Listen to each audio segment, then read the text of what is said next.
د عامې روغتیا وزارت وایي چې دوی یو هیات له حکیم الکوزي سره لیدلی دي او له هغې څخه یې درمل ترلاسه کړي دي تر څو یې په لابراتوار کې وازمويي.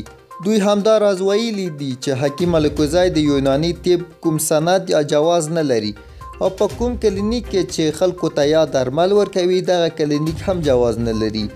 په یو اعلامیه کې چې د عامې روغتیا وزارت خپره کړې ده ویلي دي چې یاد کلینیک یې تړلی او په 2 ورځو کې دننه به درملو په اړه هم له خلکو سره پایلې شریکې کړي.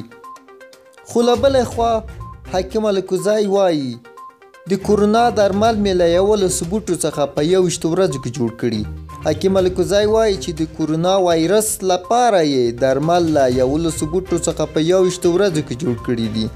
نوموړی په خپله یوه مرکه کې وایي کله چې له دې ناروغۍ څخه خبر شو نو له هغه وروسته یې د درملو په جوړولو کار پیل کړ چې له 11 بوټو څخه یې دغه درمل په 21 ورځو کې جوړ کړل.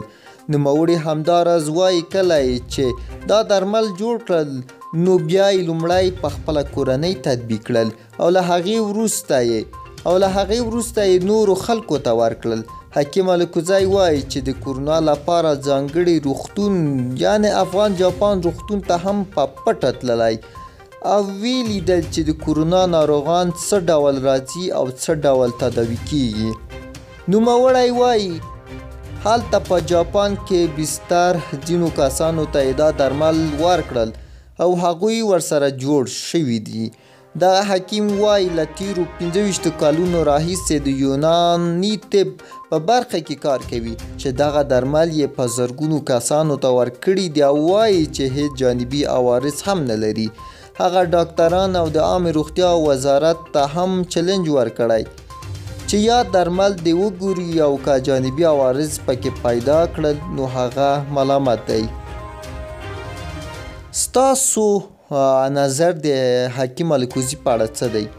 آیا دا درمل به مفید وي؟